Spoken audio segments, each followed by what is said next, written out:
Hello, this is section 7.3 Trigonometric Substitution. It is another technique of integration. Normally, we do still want to, in our quest to evaluate an integral f of x dx, we want to use our strategies of integration and always try for the easiest method to apply. So we still want to, in every integral, look for integration by direct methods. In other words, is it in the basic table of integrals?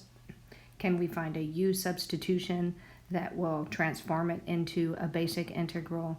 Or can we do algebraic manipulations to transform it into an integral where we can use basic direct methods? Then we move on to the more complicated methods of integration, such as integration by parts, or in the previous section when we talked about various trigonometric integrals. And today we're going to talk about trigonometric substitution. So usually in our u substitutions, we introduce a new variable and make a substitution from our original f of x dx expression. So we look for grouping symbols, and then we look for the variable part of our derivative on the outside. But with trigonometric substitution, we actually want to make a substitution for the x, or for the variable that's in our integral, and what variable we're integrating with respect to. So that's the difference between a standard u substitution and this trig substitution. You're actually letting x equal a trig function in another variable, in a new one. So I'm going to move forward and show the basic table of trigonometric substitutions that you should make. So in general, when we're looking for, to evaluate our integral f of x dx, we actually want to look for instances, and it doesn't have to be a radical. We can actually have powers of these expressions and still proceed with integration using trigonometric substitution. So what am I saying? We want to look for instances of a constant minus x squared, or a constant plus x squared, or x squared minus a constant. And I say constant because a squared is a constant, and it doesn't have to be a perfect square. So you don't have to see something like 9 minus x squared so you can identify a as 3. You could actually have 5 minus x squared, because 5 is a constant, and we can rewrite that as square root 5 squared. So whenever you see instances of a minus x squared, a squared plus x squared, or x squared minus a squared, and that a squared does not have to be a perfect square, we can use trig substitution. And our substitution for square root of a squared minus x squared is going to be a sine theta. Our substitution for a squared plus x squared is going to be x equal to a tangent theta. And our substitution for x squared minus a squared instance is going to be x equal to a secant theta. And the motivation behind these trig substitutions come from the fundamental trig identities. And what are those fundamental trig identities? In this instance, for a squared minus x squared, we note that 1 minus sine squared x is equal to cosine squared x. And if we see a squared plus x squared, you kind of want to think of the 1 plus tangent squared x equal to secant squared x. And the motivation behind x squared minus a squared is, you should see that just from that previous one, secant squared x minus 1 does equal tangent squared x. Right, so those are our fundamental trig identities that motivate our particular trig substitution. Okay? And just moving back forward, just taking a look at the square root of a squared minus x squared, I believe we have up here. So if we were to let x equal to a sine theta, substituting our x here for a sine theta, we would get a squared minus a squared sine squared. And then simplifying that by factoring out the a squared, we can see that we get 1 minus sine squared and 1 minus sine squared does equal cosine squared, and the square root of a squared cosine squared is absolute value of a cosine theta. But if you read further in this worksheet, this would actually equal a cosine theta if we restrict our theta to be between pi over 2 and negative pi over 2, so that our sine theta is 1 to 1, and then it does have an inverse, and we can actually remove our absolute value signs. Okay, so here is our table that will help us with our trig substitution, and you can do the same type of process for this substitution for x equal to a tangent theta. Then our radical here is going to equal a squared plus x squared is going to equal a secant theta, and our third row, if we let square root x squared minus a squared, we make that substitution of x equal to a secant theta, we will get our radical is actually equal to a tangent theta. And it is helpful that we still consider other trig identities in helping us to integrate also our other basic table integrals that will help us proceed with our techniques of integration. So our next is to go over an example of how to apply trigonometric substitution. So let me do this one here. Okay, so the idea behind this is that we're going to want to make a substitution for the radical.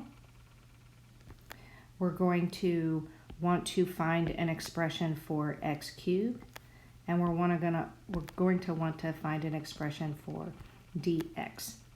So I see an instance of a squared plus x squared where a here is equal to 1, and if we let x here, and I see a squared plus x squared, so I'm going to let x equal a tangent theta, which is actually equal to tangent theta since a here is equal to 1.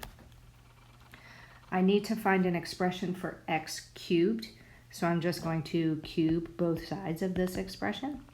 So that's just going to be tangent cubed theta. I also, because of the dx, I need to find an expression for dx, and my expression for dx is just taking the derivative of both sides, and the derivative of tangent is secant squared theta, and we want to put our differential there. So we do have, and now we also want to find our expression for 1 plus x squared, and because of our unique trig substitution a tangent theta, our square root of 1 plus x squared is going to be 1 times secant theta. Good. So then we can take our integral x cubed over the square root of 1 plus x squared dx and make our substitutions. So x cubed is tangent cubed theta. Our denominator square root of 1 plus x squared is secant theta. And our dx is secant squared theta, d theta. So we've transformed our integral from an algebraic integral into a trigonometric integral. We see here that we have an opportunity to clean some things up, so we'll simplify. So our secant cancels with 2 secants to leave 1 secant left over, and we're left with an integral of tangent cubed theta, secant theta, d theta. And now we can apply the techniques of trigonometric integration into solving or evaluating this integral. I notice here that tangent is an odd power, so I'm going to borrow a secant tangent. So I can say this is tangent squared secant theta, tangent theta, d theta, and this portion is part of our du. So if I let u here equal secant theta, then du is going to be secant theta, tangent theta, d theta. And then that prompts me to transform tangent squared to its fundamental trig identity.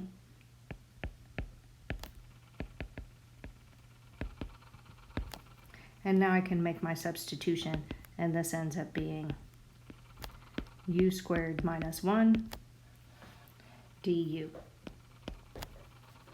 Taking that integral, we get u cubed over 3 minus u plus c. Back substituting for theta, we get secant cubed theta over 3 minus secant theta plus c. But we are not finished because we actually started with an integral in x, so we should end up with a function in x that is our integral, or antiderivative, our evaluation of our integral. So in order to back substitute for x, we take our original substitution. And our original substitution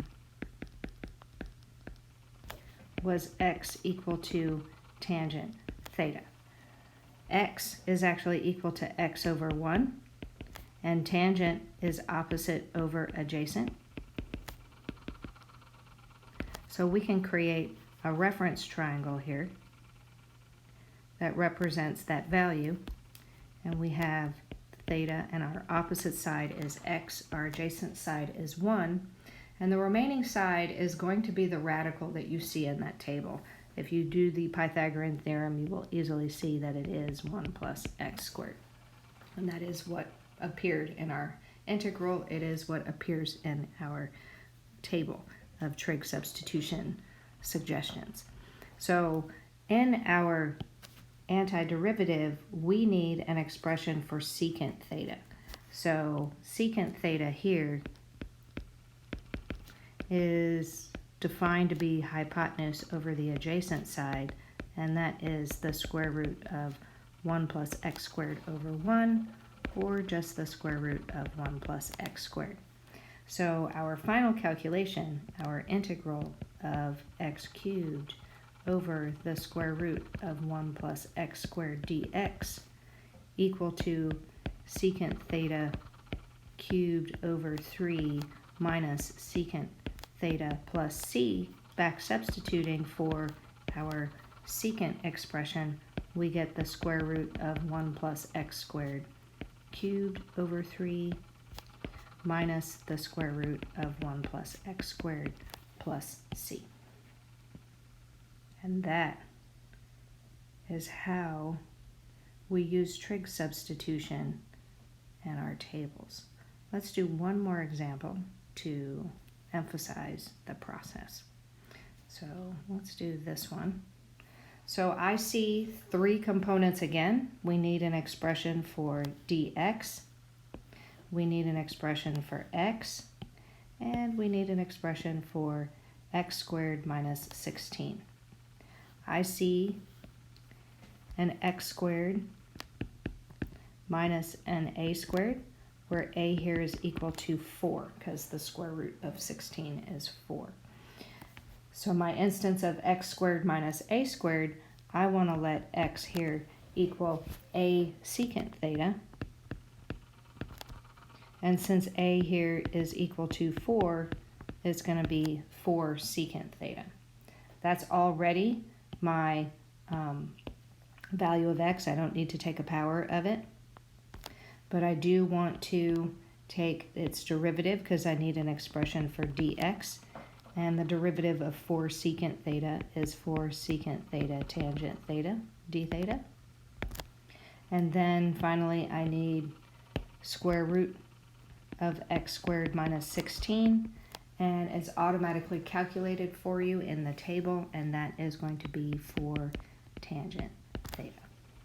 So substituting these values into my integral,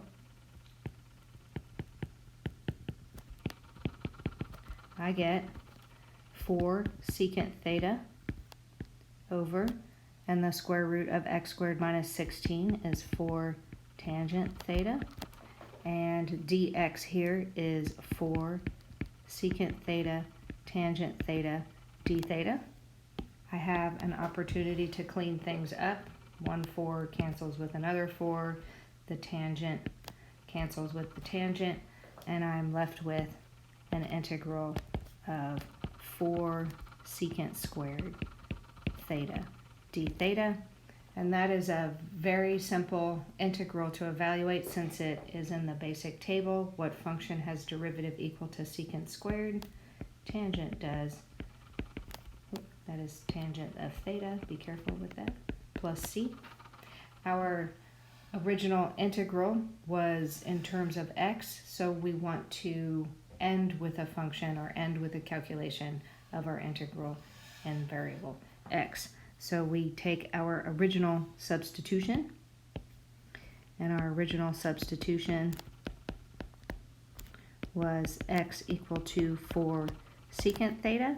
If I solve for secant theta, I get x over 4, and the definition of secant is hypotenuse over adjacent. So if I draw a reference triangle, then my hypotenuse is going to be x, and my adjacent side is going to be 4. And from the Pythagorean theorem, or knowing that the remaining side is going to be that radical that you found in your integral. So this would be x squared minus 16. I need tangent theta in my answer, so I'm just going to use this reference triangle to evaluate tangent. And tangent is opposite over adjacent, which is square root of x squared minus 16 over 4. And so my answer here is going to be 4 times the square root of x squared minus 16 over 4 plus c. I want to cancel my common factors, and my answer here is going to be x squared minus 16 plus c. If you ever end up with an integral that contains just the variable theta, you can always take your original substitution after you solve for your variable. You could say that theta here is inverse secant of x over 4, or if you needed to use a calculator, you know that secant is 1 over cosine, and so you can say that this is inverse cosine of 4 over x. All right, once you've back substituted and you have your integral in x, then if you had limits of integration, you could perform the f of b minus f of a on your expression in x using the original limits of integration. You also have the option, if you don't want to use reference triangles, is make a change of limits of integration from the beginning, and then you can remain in theta. All right, that does it for an introduction to trig substitution, and I will see you next time.